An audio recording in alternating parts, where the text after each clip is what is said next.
एक सीधा साधा गांव का भगत कभी कथा नहीं सुनता था, गाय चराता था गांव की। तो एक दिन और गोपाल जो गाय चराने वाले थे, उन्होंने कहा यार कभी तो कथा सुन लो, रात दिन पशुओं के पीछे घूमते हो, पशु बुद्धि, कभी तो कथा सुन लो। तो एक दिन सोचा दोपहर के भोजन गांव में पाएंगे जाके अपने घर में, और कथा हो रही वहीं से निकल लेंगे, जो सुन लेंगे तो सुन लेंगे।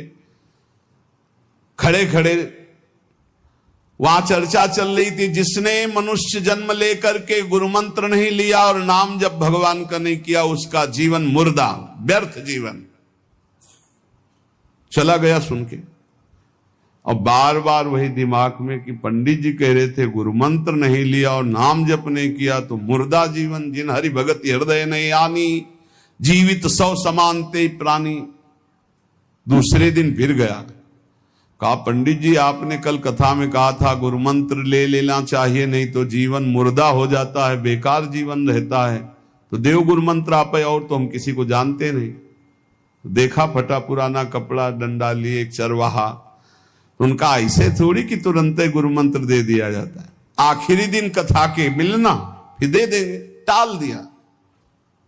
अब वो आखिरी दिन कथा के तो दिन चढ़ावा चढ़ रहा था, तो पंडित जी ने कहा जब चलें तब ले लेना गुरु मंत्र, टाल दिया। अब वो जब आखिरी दिन के बाद हो, तो उस समय घोड़े पे बैठ सब सामान लाद के पंडित जी चलते थे, वो तो सब सामान लाद के चलने लगे हो। तो पीछे पंडित जी आप जो कह रहे थे कि गुरु मंत्र देंगे, आप गुरु मंत्र दे दीजिए। पंडित जी रबड़ी पवाई गई थी, घोड़े से उतरे, घोड़ा एक भगत के यहां खड़ा किया और लोटा लिया और भागे, क्योंकि सोच लगी थी। अब वो भगत किसान आदमी, गांव का गंवार आदमी पीछे लगे, पंडित जी अरे गुरु मंत्र दे दो, कितने दिन से टहला रहे हो आप। अरे उनका मतलब सोच का पैसा, तू गुरु मंत्र की बात कर। अब वो पीछे लगा कि अब हम नहीं जाने वाले, आपने सब सामान लाद ली थी, भगवान की कृपा कहो कि आपको सोच लगी आई, नहीं तो आप हमको तो गुरु मंत्र ही नहीं देते, हम आपको नाम पर विश्वास की बात। पंडित जी तो दत्त गपोचन, जय गुरुदेव की जय गुरु। वो दबकाए है दत्त गपोचन, मतलब एकदम मूर्ख आदमी, तो सोच। तो वो प्रणाम कर लिया, जय गुरुदेव, धत गपोचन धत गपोचन। जपना न राधा न कृष्ण न राम न हरि। घर आया, बोले आज से गाय चराना बंद। बोले क्यों? बोले गुरु मंत्र मिल गया, अब हम भजन करेंगे, हमारा जीवन मुर्दा नहीं रहेगा, अब जीवन सार्थक रहेगा। और मेहनत करने वाला आदमी, गाय चराने वाला आदमी, अब शुरू हो गया बैठ के धत गपोचन धत गपोचन। अब इसमें न कोई भगवान नाम है, न कोई मंत्र है, न प्रणव है, न नमो नमः, कुछ नहीं। गांव के लोग, घर के लोग बोले कि यार 50 गाय चराता था, पता नहीं कौन सा हम लोगों का पाप उदय हुआ कि कह दिया कि कथा सुन लेना। अब वो गाय चराना भी छोड़ दिया, अब गपोचन शुरू हो गया। अब उसकी ऐसी लगन लगी, सहज सरल भोले जो होते हैं ना, लालजू महाराज बड़े बड़े मुनियों के ध्यान में नहीं आने वाले, बड़े विनोदी। रुक्मिणी जी से कहा तैयार हो, भगत के दर्शन करने चलना है।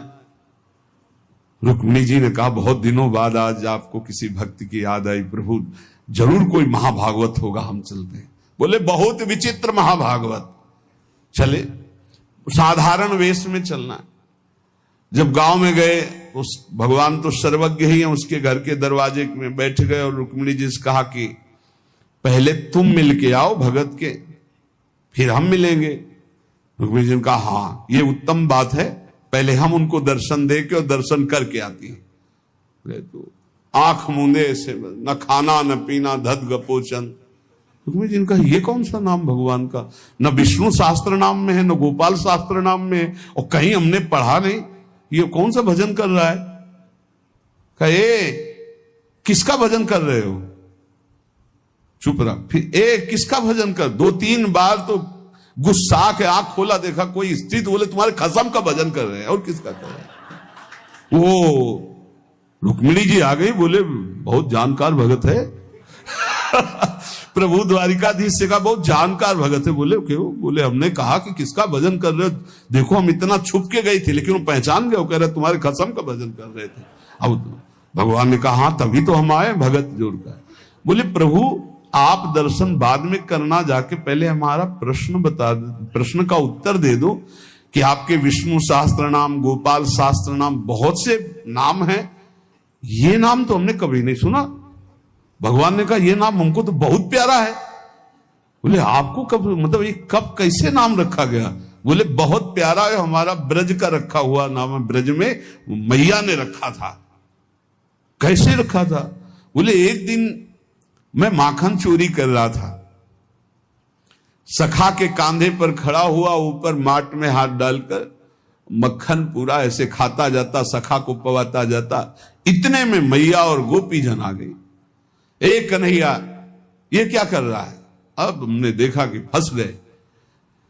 हमने कहा कि मैया हमें बहुत भूख लगी थी और देखा कि इसमें चींटी चढ़ी हुई है, तो हम चींटी निकाल रहे थे। तो बोले चींटी कैसे निकाल लेते? यहां पूरा हाथ सना हुआ है तुम्हारा चींटी। बोले अरे भैया तू बावरी, जब चींटी को ऐसे निकालने करते वो अंदर चली जाती तो खबो खबो के निकाला, इसलिए ऐसा इतना हाथ हो। बोले यहां मुंह में भी जब तुम्हारे मक्खन लगा, एक मक्खी बार बार उड़ रही थी तो हम ऐसे मारा तो पूरा मुंह में मक्खन लगा। भैया ने कहा धत गपोचर। बोले ये उस समय का नाम रखा हुआ है, मेरा बाल गोविंद में जब मैया ने रखा था मक्खन चोरी के समय उस। अब आप विचार करके देखो, भगवान का साक्षात्कार गुरु वचनों पर विश्वास होने पर साधारण शब्द बोला तो भगवान तो सर्वलोक महेश्वर सर्वज्ञ, उनके सब जैसे हर अक्षर में